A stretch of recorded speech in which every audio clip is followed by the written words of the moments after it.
Voilà, Rachida Dati est notre invitée. Bonsoir à vous, Madame la ministre de la Culture. Cette histoire de label, ça fait longtemps qu'Emmanuel Macron l'évoque. Déjà en 2018, on vient de l'entendre. Il avait dit qu'il souhaitait un label, pas d'État, effectivement, mais un label pour certifier que tel ou tel média est fiable. Quelle est l'idée nouvelle aujourd'hui? À 2 reprises au cours des dernières semaines, il a à nouveau évoqué cette idée d'un projet de label qu'il voudrait confier à RSF. Oui, mais non, il n'a pas dit qu'il voulait confier. Moi, je voudrais quand même rétablir des faits. En 2018, il souhaitait juste avant de venir, on me dit oui, vous allez être mal à l'aise de dire, pas dire. Moi, je vais rétablir des faits qui sont assez simples. Allez-y. Qu'a dit le président de la République? D'abord, on vient de loin. Il y a eu les États généraux de l'information qui ont fait consensus sur les conclusions. Et d'ailleurs, nous avons repris ces conclusions qui sont dans un texte, un projet de loi qui vient de sortir d'ailleurs, puisqu'on l'avait donné au Conseil d'État, et que je vais présenter en Conseil des ministres très prochainement. Ça reprend intégralement ces conclusions. Le président de la République ou le gouvernement n'a jamais dit que nous allions créer un label. Que fait-il en ce moment? Il a évoqué un projet de label pour distinguer les sites des réseaux sociaux. Non mais attendez, ça sort de quoi? Des États généraux de l'information, ça sort pas du président de la République. D'accord. Et donc, jamais il a dit qu'il fallait un label d'État ou un label tout court à l'initiative du gouvernement. Donc, je remets juste les choses dans leur contexte. Il fait un tour de France en ce moment sur, évidemment, parce que les Français sont inquiets. Que disent-ils? Ils disent on n'arrive plus à faire la différence entre un contenu sur un réseau social et une information journalistique. Vous êtes journaliste, vous avez une carte de presse, vous respectez une déontologie. Il y a une commission de la carte. Non, exactement, il y a des critères. Donc vous n'êtes pas comme n'importe quel youtubeur, j'allais dire. Votre contenu, si vous le publiez sur les réseaux sociaux, normalement, il n'a pas la même valeur. C'est pas, encore une fois, c'est pas une valeur au sens un jugement personnel. Je dis simplement, vous avez un métier, vous respectez une méthode, des règles, des critères. Et dicté par l'ARCOM. C'est pas la même chose. C'est pas, exactement. Donc ça n'est pas la même chose. Donc que dit-il? Dans cet océan de réseaux sociaux où tout se vaut, où effectivement, avec des conséquences néfastes, et nous en savons quelque chose, cher Lance, parce que nous avons ce combat commun de protéger notre jeunesse et les enfants des effets néfastes de ces contenus, justement des réseaux sociaux. Et donc, il est important de pouvoir distinguer ce qui est de l'information, qui vient d'un journaliste et d'une information qui vient d'un simple avis d'un citoyen. Que leur disent les Français et les journalistes dans le Tour de France que le président fait? Il y a des citoyens qui disent c'est vrai, je m'informe moi, parce qu'il faut savoir, c'était aussi tout le sujet de la réforme de l'audiovisuel, où effectivement aujourd'hui 65% des Français s'informent sur les réseaux sociaux. Et donc les Français disent on n'arrive plus à distinguer. Est-ce que c'est une vraie information? Est-ce que c'est pas une information? En fait, quelle est la source? Donc votre source n'est pas la même que mon avis de simple citoyen. Et donc, de votre profession, je dis bien votre profession, et les représentants de votre profession ont indiqué que ça serait bien qu'il y ait un label avec des critères qui ne sont pas des critères éditoriaux, des critères de méthode, comment on trouve l'information, comment on l'a obtenue, comment on l'écrit, comment évidemment on la donne, et à qui on s'adresse, et d'où vient l'information. Si évidemment vous avez ces critères, entre vous, la profession dit effectivement, avec ces critères, nous pouvons nous labelliser. Et donc, votre profession fait le choix de se labelliser ou pas. Et donc, ça permet de donner un levier au pouvoir public, de dire, ça c'est de l'information, il y a un label qu'ils ont décidé eux-mêmes, et sur les réseaux sociaux, ça permet d'avoir ce distinguo. Et donc, c'est très simple et très clair. C'est de dire, tout ne se vaut pas, et on voit les dégâts sur des enfants, sur des adolescents, y compris, chère Laurence, sur la radicalisation. Moi, je l'ai vu. Sur, évidemment, on donne des informations, enfin, on donne des avis, on donne même tout et n'importe quoi. Et bien parfois, si vous avez du respect pour votre profession, est-ce qu'elle résiste dans cet océan de plateformes. Il est important qu'on puisse distinguer ce qui est de l'information, qui est le journaliste, d'où vous parlez, d'où ça vient, quelle a été... Si vous donnez une information, moi je me dis, bon, bah, c'est fiable, c'est vérifié, et vous êtes une professionnelle. Mais l'avis d'un citoyen, ça n'est pas la même chose. Donc ça permet d'avoir une distinction sur les réseaux sociaux, ça permet de donner un levier au pouvoir public, mais si vous ne voulez pas de label, c'est la profession. Ça n'est pas du tout l'État. Est-ce que vous jugez, Madame la Ministre, que RSF pourrait être l'organisme qui pourrait octroyer ces labels, quand on connaît le militantisme de cette organisation? Attendez, ça c'est... Oui ou non? Non, attendez. D'abord, il y a plein d'organismes Il y a plein d'organismes qui donnent des labels. Ça commence un peu. Il y a le groupe EBRA, il y en a d'autres. Moi, j'ai regardé avant de venir, il y a pas mal d'organismes, associations, de journalistes de votre secteur qui ont des méthodes, des critères, et ils disent effectivement, ce label, il n'y a pas que RSF. Hein. Et RSF, d'ailleurs, s'allie à d'autres pour pouvoir en donner. Maintenant, moi, je n'ai pas à arbitrer. C'est bien, c'est pas bien. C'est vous, entre vous. D'accord. Voilà. Oui. Nous, on a... Alors, Françoise, d'abord, peut-être une question. Non, mais je voulais prolonger la question. Au clair. Oui, tout à fait. Mais on a bien compris que vous nous expliquez que là, il s'agit essentiellement des réseaux sociaux et que, en effet, les grands médias, les journalistes, ils sont labellisés de fait par la commission de la carte, etc., etc. Sauf que on a du mal comprendre, en tout cas j'ai mal compris, parce que quand le président de la République parlait, j'ai pas eu le sentiment qu'il parlait uniquement des réseaux sociaux. Et s'il s'agit uniquement des réseaux sociaux, je vois pas en quoi Reporters sans frontières, qui a a priori une officine qui était faite pour aider les reporters enfermés en difficulté, attaqués sur le terrain par des gens qui ne leur laissent pas faire leur profession, et plus compétents qu'un autre pour labelliser les réseaux sociaux. Mais Madame Laborde, vous avez tout à fait raison. C'est pour ça que j'ai dit, c'est votre choix. C'est le choix de votre profession et des représentants de votre profession.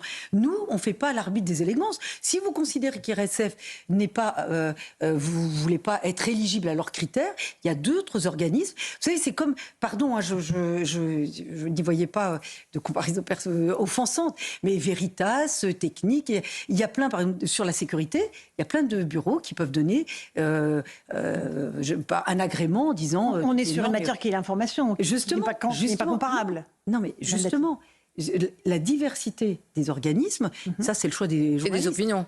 Et des opinions, mais c'est pour ça que c'est ce que j'ai dit d'ailleurs tout à l'heure à l'Assemblée. C'est-à-dire qu'avec, dans cet océan de réseaux sociaux, vous avez des médias traditionnels qui résistent, dont les vôtres. Vous résistez. Et il faut résister justement, mais les médias ils peuvent être de droite et de gauche. Ils ont tous le même intérêt de pouvoir évidemment ne pas être noyés dans ces plateformes qui parfois ne donnent plus d'informations.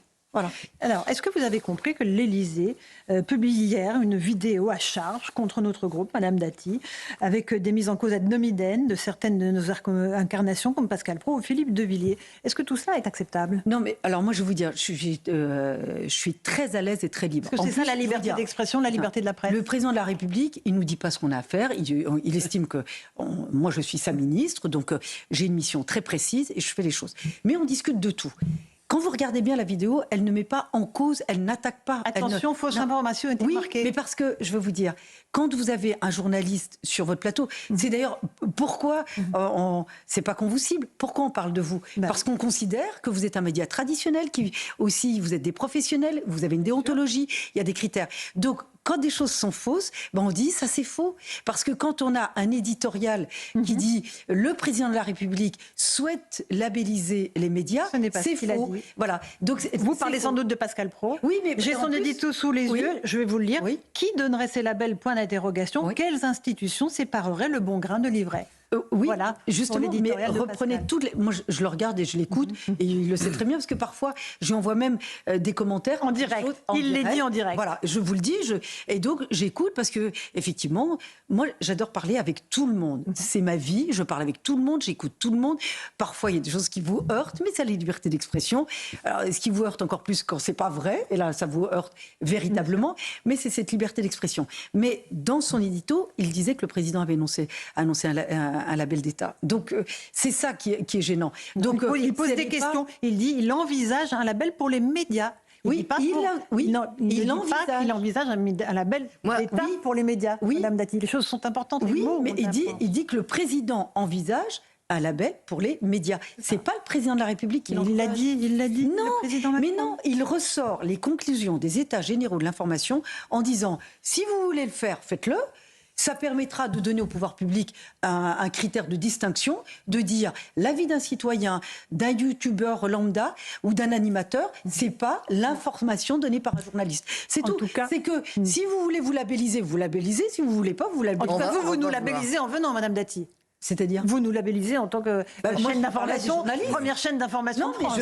je viens parler des Et Radio journalistes. de France. Voilà, mais c'est aussi le pluralisme, c'est ça, la diversité, le respect des opinions, le pouvoir, la possibilité de débattre. Vous me donnez la parole, je vous remercie. Vous m'écoutez, je vous remercie. Et c'est ce que j'aime aussi dans ce débat. Sinon, vous ne seriez pas une chaîne écoutée ou regardez. Absolument. Et Voilà. la première chaîne Alors moi, je voulais vous Info de poser une France. question. Éric Revel, Il y a toute petite une question. information qui a été rapportée par le JDD, donc qui a été vérifiée, qui dit que le président de la République aurait trouvé que le patron de l'Arcom était Martin Hajdari était trop mou avec CNews. Donc là, Alors, c'est quand même non. une Alors, information. moi, je vais vous et dire. c'est quand même un Non, ciblage. je vais vous dire, le président de l'Arcom, on en a discuté, il a été proposé, il a été validé par les deux assemblées, et jamais on a évoqué ça. Je vais vous dire. Et il y a aussi une fausse information qui va vous faire. Quand le renouvellement de C8 n'a pas eu lieu, tout le monde a dit c'est le président de la République. Mais quand il dit que RSF n'a pas, quand ils ont indiqué je crois sur les chiffres, sur le pluralisme. Oui, Martin Hajdari a dit que leur calcul était mal fait. Voilà. Et donc, il y a un communiqué de l'Arcom. Exactement.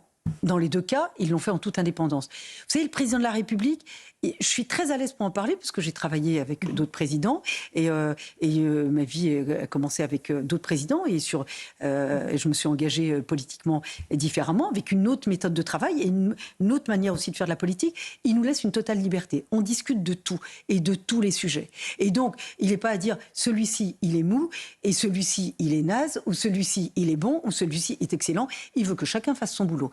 Il a été nommé à l'Arcom, il est président de l'Arcom, c'est une autorité indépendante et moi je souhaite qu'elle le reste. Donc il n'a pas été sanctionné ou sermonné par le président de la République. Hajdari ? Oui. Non, je pose la question, madame. Mais jamais. Je sais pas, monsieur Hajdari vous a dit le contraire ? Ah non, je pose la question. Je ne vais pas parler aujourd'hui. Jamais. Non, mais jamais. Ça n'est pas le cas. Alors ça, permettez-moi, c'est un mensonge. C'est une question. Mais il faut dire aussi, là, je vais aller dans votre sens. Vous avez des journalistes, j'en suis souvent aussi, qui vous appellent, qui vous disent « Alors, vous avez vu un tel, mais vous êtes à l'autre bout de la France ». Je dis ah, « Ok, eh ben alors vérifiez juste où je suis ». Et donc, il y a aussi parfois des journalistes qui peuvent être instrumentalisés. Ça existe, oui ou non? Mais non, ça existe ou pas? Sans doute, ça doit exister. Voilà. Et donc, je pense que l'information qui est sortie dans le JDD n'est pas une vraie information. Alors, si je puis me permettre information concernant l'Arcom, nous vérifierons auprès de Martin Hajdari. Si je peux me permettre de mettre mon grain de sel, très franchement, moi quand j'ai vu le tweet de l'Élysée avec écrit fake news et puis Pascal Praud en gros plan et puis le JDD, j'ai cru que c'était une fake news. J'ai dit il y a quelqu'un qui a piraté le site de l'Élysée. Jamais l'Élysée s'amuserait à faire une affaire comme ça. Non. Donc honnêtement, alors Madame Laborde, moi j'étais sidérée. Je m'autorise. Oui. On a aussi une autre manière de communiquer ou de faire les choses. Je pense que parfois... Vous l'auriez peut-être pas fait comme ça. Enfin, en tous les cas, c'est très compliqué. Mais ce qui est dit dans cette vidéo ou dans ce qui est communiqué n'est pas faux. Mais parfois, accordez-nous que trop c'est trop. Quand on dit un truc... Mais dans les deux sens, trop c'est trop. Attendez. Parce que c'est vrai que CNews, à un moment donné, peut à juste titre se sentir... Est-ce que les membres du gouvernement ne viennent pas sur CNews et Ils viennent tous. Tous. C'est encore une chance. Madame Laborde, on pourrait, si effectivement on pourrait dire, on vient pas parce que vous nous critiquez tout le temps, puis c'est désagréable et autres. On vient justement s'en expliquer, on vient dire les choses, on vient rétablir des vérités, on vient aussi dire, parfois on n'est pas d'accord, on a aussi une vision sur les choses. Regardez sur la réforme de l'audiovisuel public. Moi je veux absolument défendre cet audiovisuel public. Je veux qu'il reste public. Voilà. Et il y en a certains qui ne sont pas forcément d'accord. Moi je sais ce que ça apporte aux Français, et notamment les Français qui sont parfois très éloignés de l'information, très éloignés de la culture, je sais ce que peut apporter l'audiovisuel public. On peut avoir des divergences. Et donc, on vient sur vos plateaux pour dire, parfois, il y a des choses qui sont fausses, on vient vous le dire. Et en plus, Pascal Praud, il a au moins cette intelligence, il reconnaît quand les choses ont été fausses. Ça m'est arrivé de venir ici et d'avoir aussi sur des sujets, sur le Louvre, sur d'autres sujets, où parfois, il reconnaît en disant c'est vrai, on n'a pas eu la bonne information. Donc ça fait partie aussi de la vie des médias et ça fait partie de la vie politique. Donc, ce qu'on peut dire, ça n'est pas des attaques ad hominem, mais quand c'est... Ah si, la vidéo de l'Élysée, c'est des attaques c'est pas attaque ad hominem. On dit que ce qui a été dit, on n'a pas dit...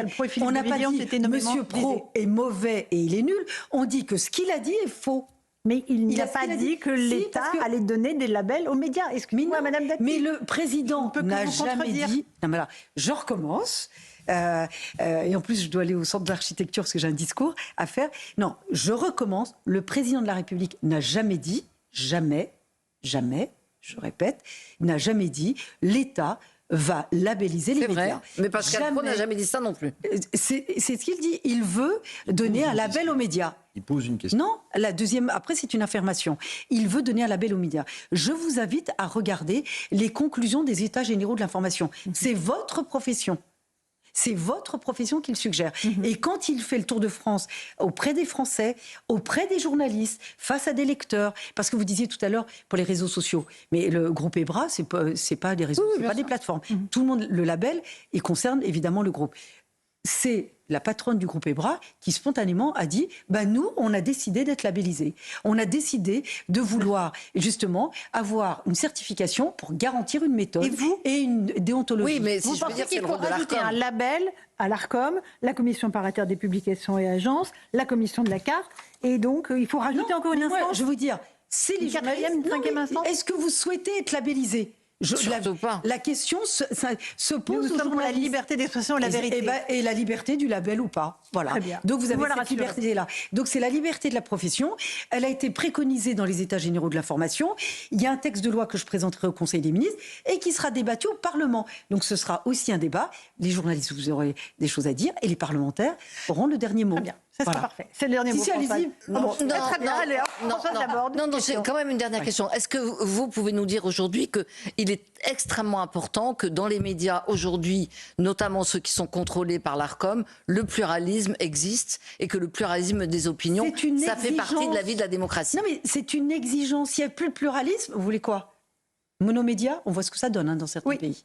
Nous sommes d'accord. Dans Donc, certains le endroits. pluralisme, moi je vais vous dire, liberté d'expression, même quand ça fait mal, mais je vais vous dire, si vous commencez à tergiverser sur liberté d'expression, dans quelle mesure, quel degré, Corriger. c'est dangereux. Et le pluralisme, on a une expression culturelle en France. Nous avons une diversité de publications. Nous sommes le pays européen qui a le plus de diversité de publications. C'est tout l'enjeu d'ailleurs des États généraux de l'information, parce que le secteur des médias et de la presse sont confrontés à de grosses difficultés financières également, économiques. Et donc c'est tout l'enjeu aussi de ce débat Moi, que je nous voulais aurons au vous Parlement. poser une dernière question, Madame Dati, parce que vous aimez les Elle journalistes. va être en ça retard à se son sent. discours. Hein. Vous aimez, bon, un ministre, c'est toujours en retard, sinon c'est pas occupé. Mais Madame Dati, Éric Revel, vous voyez bien rapidement. aussi ce qui se passe, c'est-à-dire que pendant des années et des années, les médias ont été tenus, d'ailleurs, c'est dans les sondages, les journalistes votent à 80, 70% à gauche. Aujourd'hui, il y a aussi ça, c'est-à-dire qu'il y a l'émergence de médias qui font entendre Une autre voix, une autre voix. ce qui est normal. Et c'est peut-être cette voix-là que certains aimeraient étouffer. Je ne parle pas du tout du président Alors, de la moi, République. je vais mais déborder. Est-ce que vous l'avez constaté? Non, mais je vais déborder un peu. Non, mais je vais déborder un peu. C'est quand on m'a dit le milieu culturel est plutôt à gauche. Moi, ça m'est égal qu'il soit à gauche. J'aime pas le sectarisme. Je n'aime pas le sectarisme. Le sujet, c'est pas d'être à gauche, c'est d'être sectaire. Parce que, au contraire, moi, je suis pour le clivage gauche-droite. Au contraire. Ça débat, pas pour le en même temps. ça confronte. Si, mais vous pouvez faire en même temps. Moi, il y a des choses sur lesquelles... Un exemple, moi, je suis évidemment pour l'aménagement des peines. Je ne suis pas pour la perpétuité réelle. Il y a des choses... Et ça, je vais à rebours de ma famille politique, par exemple. Mais au contraire, je trouve que les clivages, la confrontation, c'est le sectarisme qui est dangereux. Et alors, Moi, par exemple, quelqu'un me dit « Je suis de gauche, je ne vous serre pas la main ». Bon. Ça arrive. Je fais une campagne en ce moment. Je ne vous serre pas la main. Moi, je suis choquée. Voilà. On peut saluer, on peut discuter, on n'est pas d'accord. Moi, je veux que les gens soient mobilisés politiquement, soient engagés et qui votent. Le reste, c'est du débat. Et c'est de la démocratie, comme vous le disiez. Sinon, après, c'est la violence. Dernière précision, Madame. Le Dati. sectarisme conduit à la Je violence. voudrais juste vous préciser que le JDD n'a jamais dit que le président avait sermonné M. Hadjari. Oui, Même c'est que vous ses qui m'avez propos dit ça. avaient été tenus en votre présence. Il s'est agacé devant témoins mercredi dernier du manque de zèle du président de l'ARCOM. Voilà. Donc, Mais où c'était, Mais où à l'Élysée. Oui, mais où? Enfin, en tous les cas, Vous n'étiez pas jamais- présente. Non, Voilà. non, jamais en ma présence. Et je pourrais vous dire, c'est possible. Et là, Donc, c'est Madame pas une Ferrari. information. C'est une Non, information c'est pas vérifiée. ça. Madame Ferrari, je vais vous dire. On a tous connu ici, autour de cette table, on est d'une génération, on a connu plusieurs présidents. Oui, depuis Chirac, en ce qui me concerne. Je vais vous dire, alors, jamais, il se permet d'admonester quelqu'un en présence de quelqu'un d'autre, enfin, en l'absence de la personne. Jamais. Et encore moins quelqu'un qui occupe des hautes fonctions. Vous savez, il est très prudent. Il sait que les propos peuvent sortir et être déformés. Il est très prudent. Moi, j'ai connu des présidents qui n'étaient pas prudents. Parfois, ça pouvait leur coûter cher. Et ils n'étaient pas prudents et les propos étaient déformés. Lui, au moins, il a la prudence de ne rien dire. Comme ça, il n'y a pas de propos, il n'y a pas de déformation. Donc, ce que vous dites là, c'est faux. Voilà. Non, ce que je dis est absolument non, je ne dis pas que ce que vous me rapportez est faux. Je dis simplement que la personne qui a rapporté ces propos, c'est pas vrai. Voilà. Allez, merci beaucoup. C'est la fin de l'émission, Françoise. On ne peut pas faire une spéciale. Non, je voulais vous demander, est-ce que vous êtes choqués quand on dit que CNews est une chaîne d'extrême droite ? Mais c'est ce qu'on disait, le sectarisme. Le sectarisme. Voilà, il n'y a pas de sectarisme. Merci beaucoup d'être venu et de nous avoir accordé donc le label. Merci Madame Dati.